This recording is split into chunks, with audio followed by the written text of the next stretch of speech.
الصبر وبشر الصابرين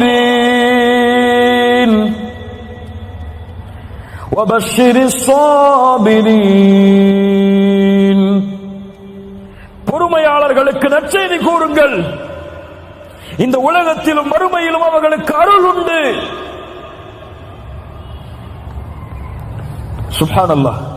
யா அய்யுஹல்லதீன ஆமனூ இஸ்தஈனூ பிஸ்ஸப்ரி வஸ்ஸலாஹ்.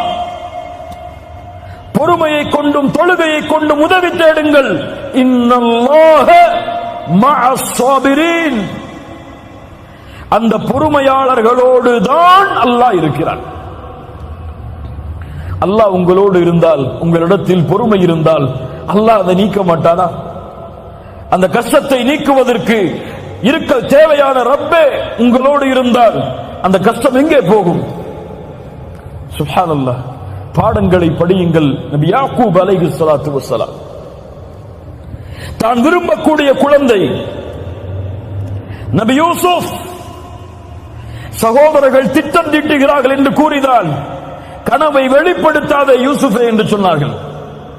ஆனால் அந்த சகோதரர்கள் திட்டம் தீட்டி சகோதரனை எப்படியாவது அழித்து தந்தையின் விருப்பத்தை நாங்கள் அடைய வேண்டும் என்பதற்காக திட்டம் தீட்டி நபி யூசுஃபை கிணற்றில் வீசுகிறார்கள்.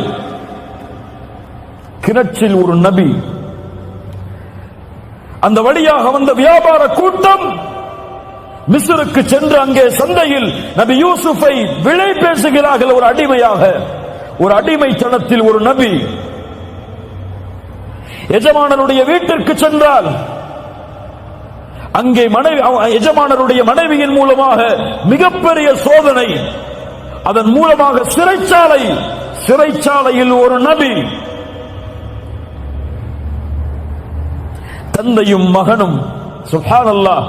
தந்தை சொன்னார், என் மகனை நீங்கள் ஏதோ செய்து விட்டீர்கள். ஃபஸப்ருன் ஜமீல், ஃபஸப்ருன் ஜமீல். அழகிய பொறுமையை கையாளுவேன். அல்லாஹ் நபி யூசுஃபை மறுபடியும் நபி யாக்கூபிடத்திலே கொண்டு வந்து சேர்த்தான். இரண்டு முறை சொன்னார்கள் இதே வார்த்தையை நபி யாக்கூப். இதே வார்த்தையைத்தான் எம்முடைய தாயும் கூறினார்கள். யார்? ஆயிஷா ரலியல்லாஹு அன்ஹா. எவ்வளவு பெரிய சோதனை நபி ஆயிஷா அவர்களுக்கு ரலியல்லாஹு அன்ஹா. தூதரின் மனைவி, அல்லாஹ்வின் நேசத்துக்குரிய பெண் ரலியல்லாஹு அன்ஹா.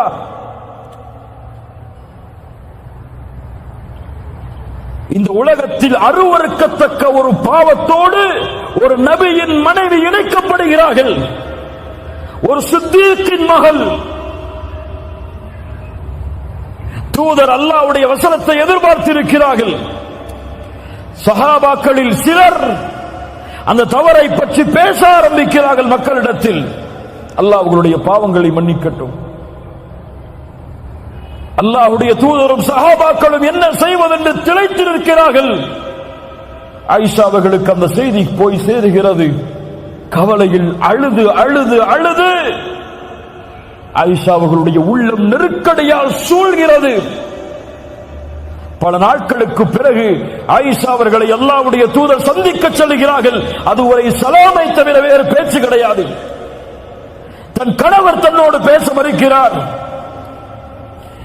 மூமின்களிடத்தில் தன்னை பற்றிய தவறான செய்திகள் பரப்பப்படுகிறது. எவ்வளவு பெரிய நெருக்கடி ஆயிஷாவுக்கு ரலியல்லாஹு அன்ஹா. அல்லாஹ்வுடைய தூதர் சொல்லுகிறார்கள், ஆயிஷா, அபூபக்கரும் அவர்களுடைய தாயாரும் அருகில் இருக்கிறார், அவருடைய மனைவியும் அருகில் இருக்கிறார்கள். ஆயிஷா அவர்களுடைய தாயாரும் இருக்கிறார்கள், தந்தையும் தாயும். அல்லாஹ்வுடைய தூதர் சொல்லுகிறார்கள், ஆயிஷா, இப்படி கேள்விப்பட்டேன். நீங்கள் செய்திருந்தால் மன்னிப்பை தேடுங்கள். அல்லாஹ் பாவத்தை உணர்ந்து மன்னிப்பை தேடுபவர்களை மன்னிப்பான். செய்யவில்லை என்றால் அல்லாஹ் உங்களை பரிசுத்தப்படுத்துவான். நீங்கள் என்ன சொல்லுகிறீர்கள்? அபூபக்கரை பார்த்து சொன்னார்கள், ஆயிஷா ரலியல்லாஹு அன்ஹா, அல்லாஹ்வுடைய தூதருடைய நண்பரே, உங்களுடைய தூதருக்கு பதில் சொல்லுங்கள். அபூபக்கர் சொன்னார்கள், என்ன சொல்லுவது? என் தாயே, ரசூலுக்கு பதிலளியுங்கள். என்ன சொல்லுவது நான்? என்ன சொல்வது நான் என்று அவர்கள் இருவரும் திளைத்து நிற்கிறார்கள். ஆயிஷா ரலியல்லாஹு அன்ஹா அவர்கள் சொன்னார்கள், அல்லாஹ்வுடைய தூதரே, இந்த செய்தி உங்களிடத்திலே வந்து சேர்ந்தது. நீங்கள் இதை அல்லாஹ்வுடைய வசனத்தை எதிர்பார்த்து இருக்கிறீர்கள்.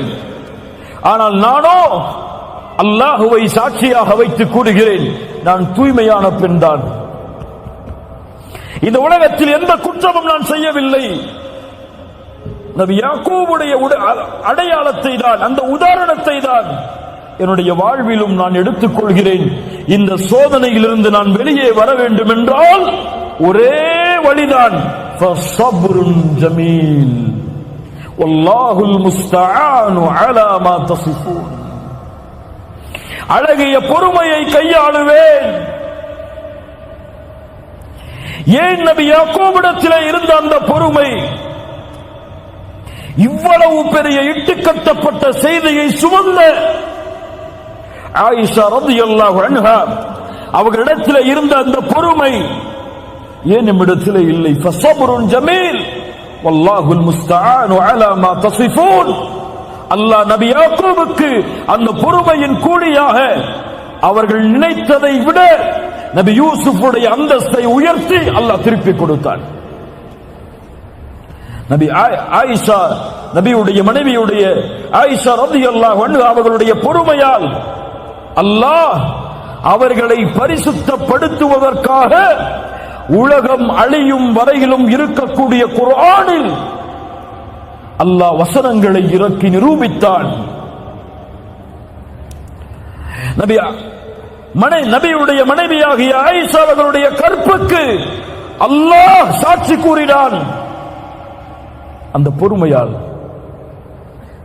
நபி யூனுஸ் அதே சோதனையை சந்தித்தார், பொறுமையோடு இருந்தார். நபி நூஹ் 950 ஆண்டு காலம் அழைப்பு, பொறுமையோடு இருந்தார். முஹம்மது ரசூலுல்லாஹ் ஸல்லல்லாஹு அலைஹி வஸல்லம் எவ்வளவு சோதனைகள் மக்காவில், எவ்வளவு சோதனைகள். நபி சுஜூதில் முஷ்ரிக்குகள், மக்கத்து காஃபிர்கள் அந்த தூதரின் மேல் ஒட்டகத்தின் கழிவை வீசினார்கள்.